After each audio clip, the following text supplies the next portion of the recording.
ఒకప్పుడు రాజశేఖర రెడ్డి ఎండల్లో పాదయాత్రలు, చంద్రబాబు నాయుడు కూడా అలాంటి పాదయాత్రలు. అందువల్ల వాళ్ళిద్దరికీ మంచి క్రేజ్ వచ్చింది, బలమైనటువంటి శక్తి వచ్చింది. ఆ తర్వాత షర్మిల పాదయాత్ర అట్లాగే నడిచింది, జగన్మోహన్ రెడ్డి పాదయాత్ర అట్లాగే నడిచింది, లోకేష్ పాదయాత్ర అట్లాగే. అయితే అప్పటికి వీళ్ళు తర్వాతకు వచ్చేటికి చాలా తగ్గిపోయింది.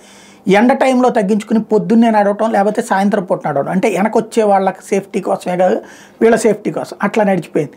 ఇవాళ అసలు విచిత్రమైన పరిస్థితులు నడుస్తున్నాయి. ఎండ కన్నెరగడానికి భయపడిపోతున్నటువంటి పరిస్థితులు రాజకీయాలు.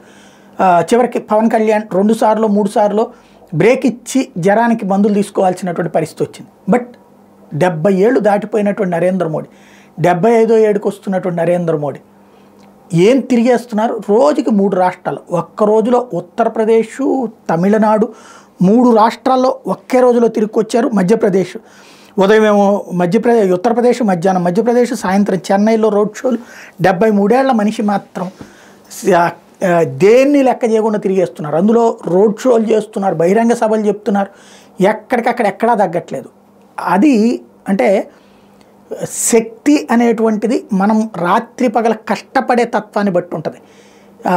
మనకిప్పుడు బ్యాక్ డోర్ అలవాట్లు అయిపోయి కష్టపడటం తగ్గిపోతున్నటువంటి రోజుల్లో యువతకి నరేంద్ర మోడీ ఒక ఆదర్శం. కష్టపడటం ఎట్లా అనేది ఆయన చూసి నేర్చుకోవాలి.